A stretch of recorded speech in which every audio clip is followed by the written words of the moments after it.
la odisea madrileña de los jefes tribales. Amigos, acaba de suceder algo increíble. ¿Es posible que esto sea España?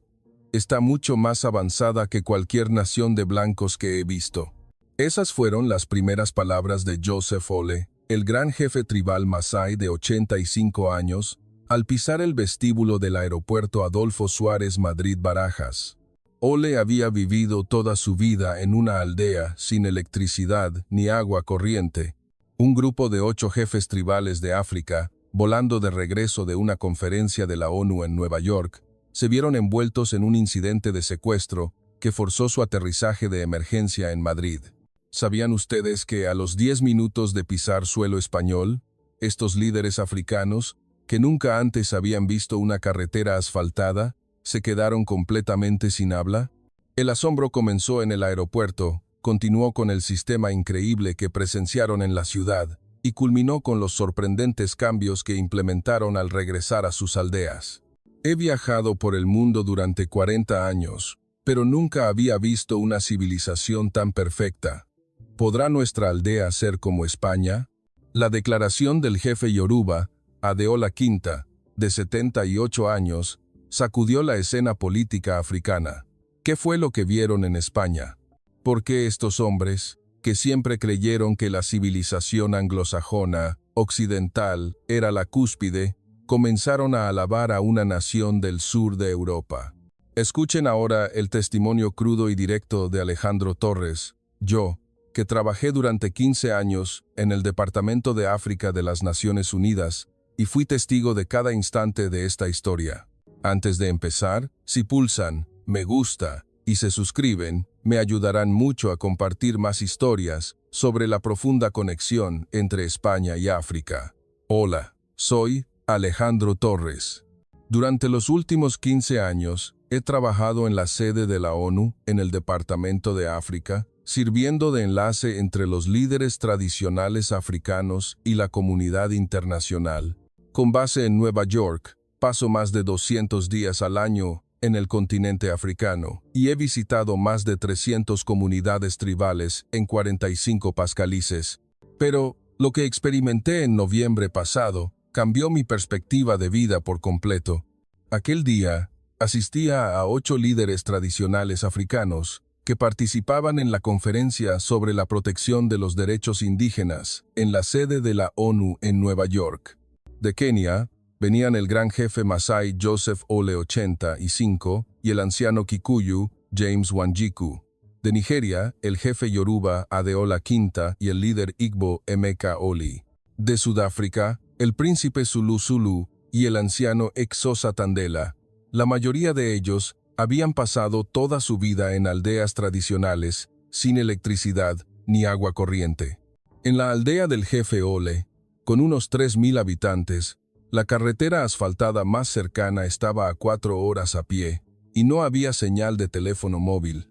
Nunca habían salido de África, y la sorpresa que mostraron al ver los rascacielos de Nueva York es algo que nunca olvidaré.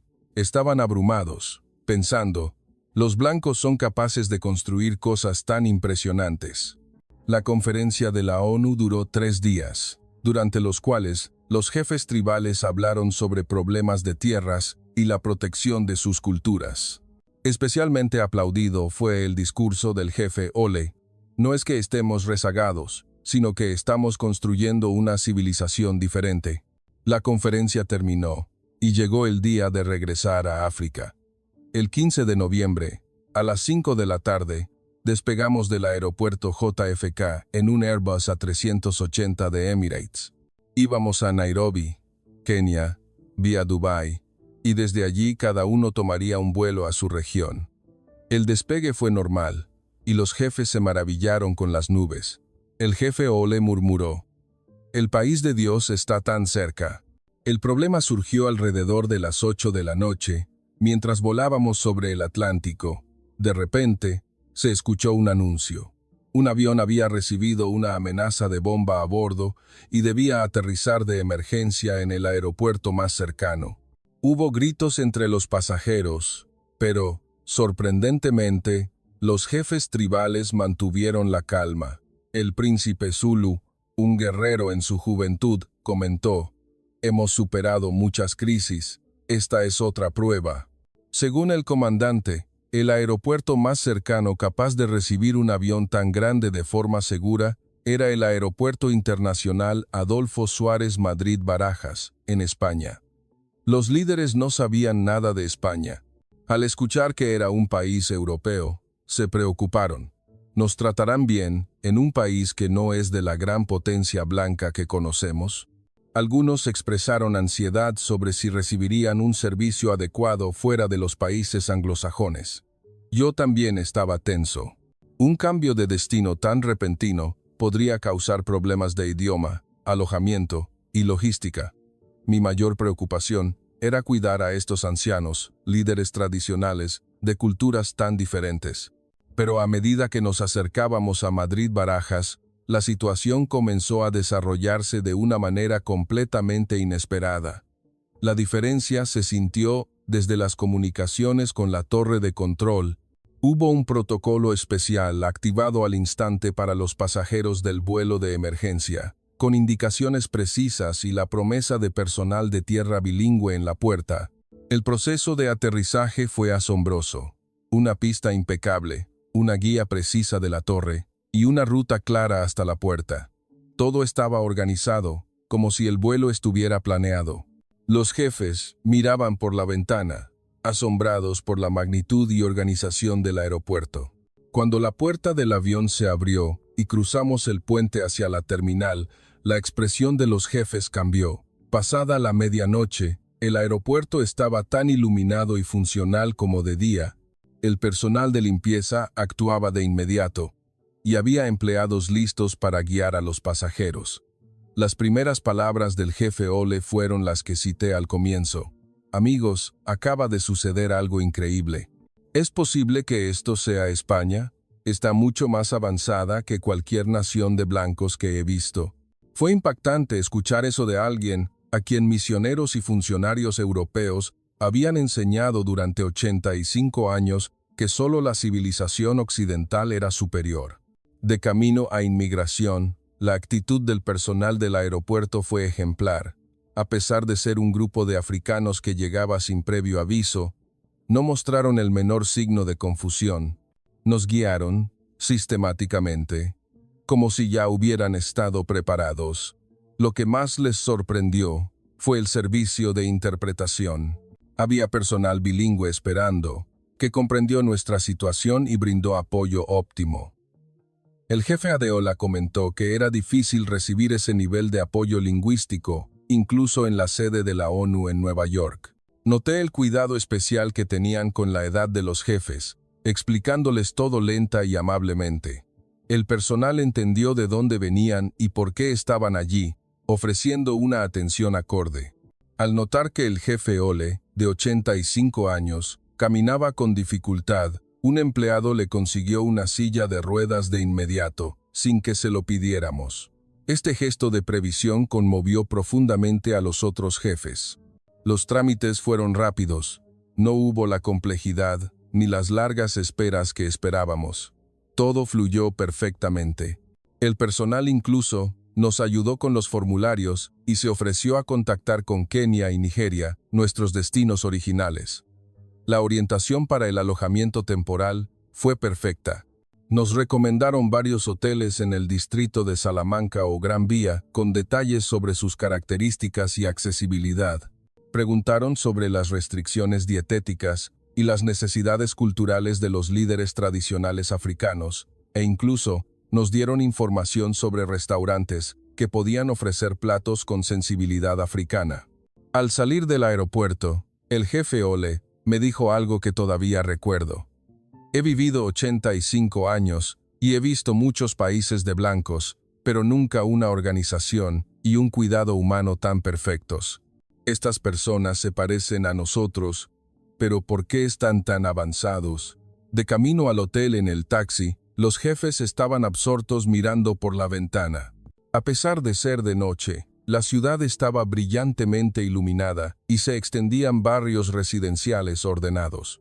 El jefe Adeola comentó: «Nuestra aldea no tiene electricidad, pero aquí es de día incluso de noche. Y no es una luz desperdiciada. Todo tiene un propósito. El tren y la carretera fueron una fuente constante de asombro. Incluso a altas horas de la noche, las calles estaban limpias y los pocos pasajeros eran silenciosos y corteses. No se veía gente borracha ni ruidosa. El príncipe Zulu admiró: la gente de este país mantiene la disciplina de un guerrero, incluso de noche. Al llegar a la zona de la Gran Vía Sol, se encontraron con otro espectáculo asombroso. Aunque era pasada la 1 de la madrugada, la zona estaba llena de gente, pero todos se movían manteniendo el orden. En las escaleras mecánicas, se dejaba un lado libre. En los tornos, la gente respetaba la fila. Lo que más sorprendió a los jefes fue ver a mujeres caminando solas a esas horas, sin miedo. El jefe Emeka exclamó: «En nuestra aldea, es impensable que una mujer salga sola después del anochecer. ¡Qué seguro es este país!». En el hotel, el trato del personal de recepción fue otra fuente de asombro. A pesar de la llegada tardía, nos recibieron con calidez y se esforzaron por comprender el trasfondo cultural de los jefes. Preguntaron por los saludos tradicionales africanos e hicieron reverencias con respeto, un gesto que conmovió a los líderes. Las habitaciones superaron las expectativas, limpias, cómodas, con guías ilustradas y en inglés para usar todos los aparatos. El jefe Ole, que nunca había usado un interruptor de luz o un aire acondicionado, no tuvo problemas gracias a la guía clara. Esa noche, los jefes no pudieron dormir de la emoción. Hablaban de las diferencias con el mundo que conocían, mirando el horizonte de Madrid. El anciano Tandela murmuró: ¿será que Dios le dio una sabiduría especial a la gente de este país? ¿O habrá un secreto que no conocemos? A la mañana siguiente, el desayuno buffet del hotel deparó la siguiente sorpresa. No solo había una gran variedad de platos, sino que cada uno estaba etiquetado en inglés y español, con información detallada sobre alérgenos. Los camareros, al saber que venían de África, les recomendaron platos menos picantes y opciones que encajaban con su cultura. Lo más impresionante durante el desayuno fue el comportamiento de una familia española en la mesa de al lado. Los niños pequeños se sentaban en silencio a comer, y al terminar, recogían sus platos y los llevaban al área de recogida. El anciano James se sintió impresionado. En este país se enseña disciplina y responsabilidad desde la infancia. Por eso se convierten en adultos tan decentes. Después del desayuno, fuimos a la estación de Atocha para tomar el metro. Fue una de las experiencias más impactantes de sus vidas. Desde la entrada, el asombro fue continuo. La limpieza de las escaleras mecánicas, la claridad de la señalización, todo estaba impecablemente mantenido. En el andén, a pesar de la hora punta, había un orden perfecto. Todos esperaban en fila, siguiendo las marcas en el suelo. Cuando llegó el metro y las puertas se abrieron, la gente se apartó a ambos lados para permitir que los que bajaban tuvieran espacio. Solo después de que todos habían salido, entraron de forma ordenada. El príncipe Zulu comparó esto con la disciplina militar, pero sin nadie dando órdenes. ¿Por qué se comportan todos así? Les expliqué que era parte de la cultura española, una conducta que se aprende desde niños. Los jefes asintieron profundamente. El interior del metro era aún más sorprendente. Iba lleno, pero nadie hablaba en voz alta por teléfono ni escuchaba música a todo volumen. Muchos miraban sus smartphones o leían en silencio. El jefe Emeka notó: la gente de este país valora el tiempo individual en grupo y al mismo tiempo respeta a los demás. En la siguiente estación, subió una anciana con un bastón. Inmediatamente, un joven se levantó y le cedió su asiento. El jefe Ole tenía lágrimas en los ojos. El respeto de los jóvenes por los ancianos es una de las enseñanzas más importantes de nuestra tribu. Ese espíritu sigue vivo en esta ciudad. Al llegar a Atocha, la complejidad de la estación de metro les asombró de nuevo. A pesar de ser un gigante con tantas líneas, la señalización era clara. Siguiendo los colores, no había forma de perderse. En cada salida, había mapas detallados de los alrededores, permitiendo que un visitante primerizo encontrara fácilmente su destino. El jefe Adeola, que tenía conocimientos de construcción, estaba especialmente impresionado por la proeza técnica del sistema subterráneo. Diseñar una estructura subterránea tan compleja y que sea tan fácil de usar es una tecnología milagrosa, afirmó. Al salir a la superficie, la arquitectura de Madrid les impactó. El contraste entre la histórica estación de Atocha y los modernos rascacielos representaba una perfecta fusión de tradición y modernidad. El anciano Tandela comentó: «La gente de este país valora lo antiguo y acoge lo nuevo. Es algo que nuestra tribu debe aprender». Decidimos visitar el Parque del Retiro. Los jefes se sorprendieron de que hubiera un espacio verde tan vasto en medio de la ciudad y que estuviera abierto al público. El anciano James se conmovió. Abrir la tierra del rey al pueblo. Los líderes de este país aman de verdad a su gente. Mientras paseaban, vieron a muchas personas mayores practicando yoga o haciendo ejercicio. Se sorprendieron de la cultura de ejercicio voluntario para la salud. El príncipe Zulu señaló: «No dejan de esforzarse por mantenerse sanos, incluso siendo mayores. ¿Es este el secreto de la longevidad?». Con solo las experiencias de la mañana, la percepción de los jefes sobre España había cambiado por completo. El jefe Ole murmuró: «¿Qué hemos estado viendo hasta ahora? Este país es la verdadera civilización». Para el almuerzo, fuimos a un restaurante tradicional de alta cocina española en el barrio de Salamanca. Queríamos que experimentaran la gastronomía en su máxima expresión. Al entrar, los camareros nos recibieron con un saludo respetuoso. La costumbre de quitarse los zapatos para algunas áreas era similar a algunas tradiciones africanas, por lo que los jefes se sintieron cómodos. Cuando trajeron los platos, todos exclamaron ante su belleza. Cada ración, servida en pequeñas porciones, parecía una obra de arte. El jefe Quinta notó: «La elección de los utensilios, la belleza de la presentación, todo está calculado». El chef se acercó personalmente a explicar el significado de cada plato y los ingredientes. Lo más impactante fue la explicación del concepto de respeto por la materia prima. No desperdiciar nada, usar todas las partes del ingrediente y apreciar la generosidad de la naturaleza. Los jefes simpatizaron profundamente con esta filosofía de la cocina española. El jefe Emeka dijo: «En nuestra tribu tenemos la misma enseñanza. La gente de este país tiene el mismo corazón que nosotros». Después de comer, paseamos por el barrio de Salamanca. Era una calle elegante llena de tiendas de lujo, pero lo que más sorprendió a los jefes fue la limpieza de la ciudad. A pesar de ser una zona comercial con tanta gente, no había ni un solo trozo de basura en el suelo, y casi no se veían barrenderos. Cuando el jefe Adeola preguntó a un dependiente, le respondieron: «Como la gente no tira basura, no hace falta limpiar tanto». Esta explicación conmocionó a los jefes. La limpieza no se debía a una ley, sino a una cultura arraigada. Al entrar en unos grandes almacenes, el nivel de servicio al cliente les asombró de nuevo. El personal no mostró ninguna discriminación hacia este grupo de extranjeros, sino que los trató con especial cortesía.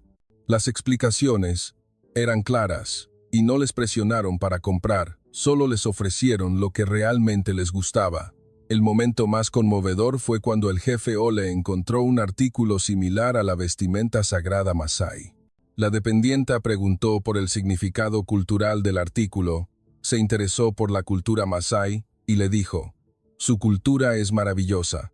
Por favor, síganla atesorando». Luego, ocurrió un imprevisto.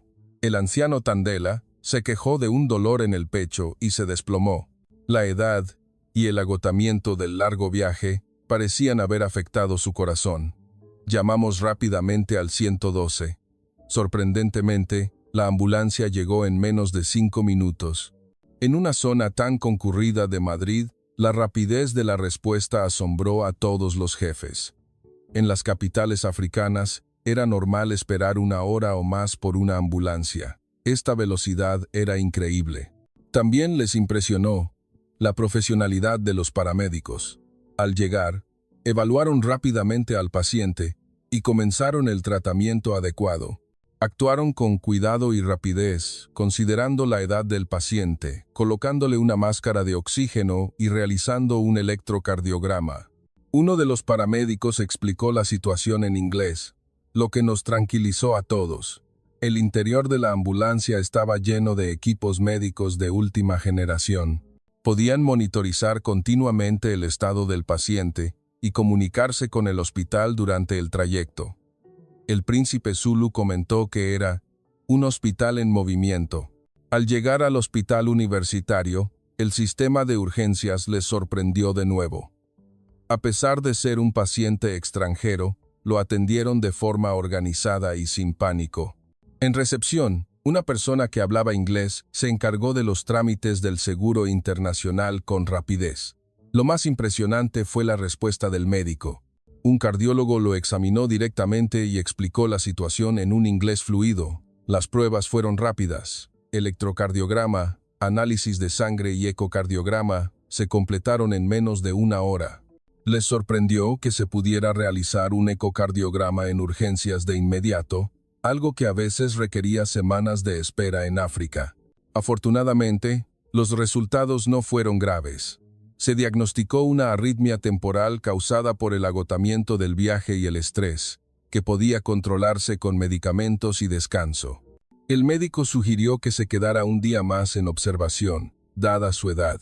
La orientación del farmacéutico sobre la medicación también fue conmovedora. Explicó los efectos, los posibles efectos secundarios y el modo de tomarla, e incluso proporcionó un prospecto en inglés.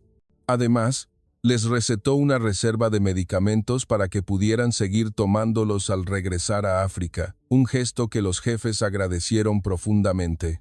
El último asombro llegó al pagar la factura. El coste total de la atención de urgencias, las pruebas y los medicamentos era solo una décima parte de lo que costaría en un hospital privado de África.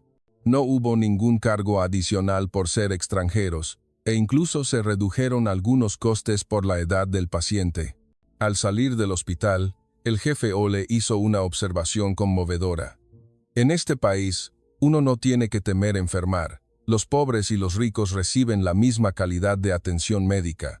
Esto es la verdadera civilización. Esa noche, de vuelta en el hotel, los jefes hablaron profundamente sobre sus experiencias del día. El jefe Emeka dijo: si tuviéramos equipos médicos en nuestra aldea, podríamos salvar muchas vidas. Debemos aprender del sistema de este país. Al día siguiente, visitamos el barrio de las Letras y el Museo Nacional del Prado para experimentar la cultura española. Paseando por las calles históricas y entrando en el Museo del Prado, los jefes se sintieron atraídos por la atmósfera de un barrio con siglos de historia. Se admiraron del equilibrio entre el mantenimiento de las tradiciones y las comodidades modernas. La experiencia en el museo fue impactante. Al ver obras de Goya, Velázquez y El Greco, los jefes se maravillaron de la profundidad de la historia y el arte. Se conmovieron de que la cultura española hubiera sobrevivido sin interrupción a guerras y desastres. El jefe Ole señaló: nuestra tribu también tiene una historia antigua, pero como no tenemos escritura, hemos perdido muchos conocimientos. Este país tiene un sistema para registrar, preservar y transmitir la sabiduría antigua a las futuras generaciones. También se sorprendieron con las instalaciones de accesibilidad del museo, rampas para sillas de ruedas, sistemas de audioguía y señalización que permitían a todos disfrutar de la cultura. El anciano Tandela comentó que era maravillosa la idea de que la cultura no fuera solo para unos pocos, sino algo que todos debían disfrutar. El almuerzo lo hicimos en una marisquería tradicional, cerca de la Plaza Mayor. Los jefes quedaron fascinados por la habilidad del cocinero al preparar mariscos frescos. La temperatura del aceite, el tiempo de cocción, el manejo de los ingredientes, todo estaba perfectamente calculado. El cocinero se acercó a explicar cada plato. Lo más impactante fue la explicación sobre el alma del cocinero. No se trata solo de hacer comida sabrosa, sino del deseo de hacer feliz al cliente. Los jefes asintieron profundamente. El jefe Emeka dijo, «En este país ponen su alma en el trabajo, por eso se obtienen resultados tan maravillosos». Por la tarde, visitamos el mirador de la Torre de Cristal para ver la skyline moderna de Madrid. Queríamos que vieran el símbolo de la destreza técnica española moderna. La vista de Madrid desde 250 metros de altura abrumó a los jefes. El paisaje de la ciudad que se extendía sin fin, los edificios ordenados y a lo lejos la Sierra de Guadarrama. Les dimos una explicación detallada sobre el urbanismo de Madrid, su recuperación tras la guerra civil y su desarrollo hasta el presente. El jefe Adeola dijo, «La gente de este país tiene un espíritu fuerte que no se rinde ante la adversidad. Por eso pueden lograr milagros como este». Las compras en el centro comercial debajo de la torre también fueron una experiencia interesante. Tiendas con la última tecnología, gran variedad de productos y un servicio impecable. Pero lo que más impresionó a los jefes fue la sinceridad de los vendedores. No solo querían vender productos, sino que proponían lo que realmente satisfaría al cliente. Por la noche, visitamos el Palacio Real y los jardines de Sabatini. Les explicamos el papel de la monarquía en España. No es un poder político, sino el corazón espiritual de la nación. El príncipe Zulu, cuyo pueblo también tiene un rey, comentó que era un sistema maravilloso, donde el monarca es el pilar de apoyo emocional de la gente. Paseando por los hermosos y cuidados jardines de Sabatini, discutimos la visión española de la naturaleza. Los jefes admiraron la idea de crear jardines artificiales que, a la vez, realzan la belleza natural. El anciano James dijo, «Vivimos en la naturaleza, pero no se nos ocurrió la idea de embellecerla. La gente de este país ama, respeta y tiene la técnica para embellecer la naturaleza». La última noche, por deseo de los jefes, visitamos una típica taberna madrileña cerca de Atocha. Querían ver cómo pasaba el tiempo un español común. El local estaba lleno de oficinistas después del trabajo, pero nos recibieron cálidamente. Un grupo de españoles en la mesa de al lado invitó a los jefes a una caña, cerveza y tapas. Aunque no hablaban el mismo idioma, la comunicación fluyó con sonrisas y gestos y pasamos un rato divertido. El jefe Emeka se conmovió.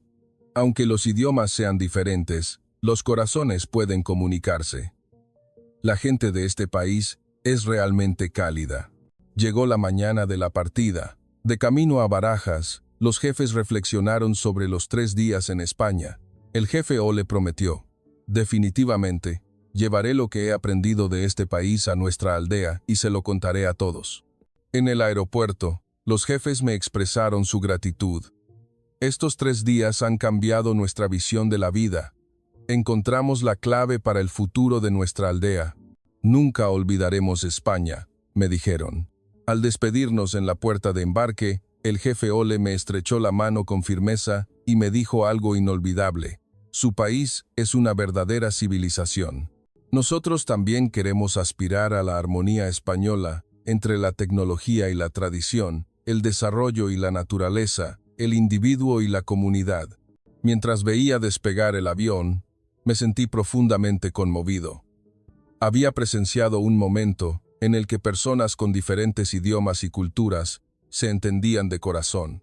A su regreso a África, ocurrieron cambios sorprendentes. En el aeropuerto de Nairobi, la declaración del jefe Ole, rodeado de periodistas, se convirtió en una noticia de primera plana. Pensábamos que debíamos aprender de los blancos, pero ¿de quién debemos aprender? Es de España. La frase se hizo viral en todo el este de África. En Nigeria, el jefe Adeola apareció en un programa de radio, compartiendo sus experiencias en detalle.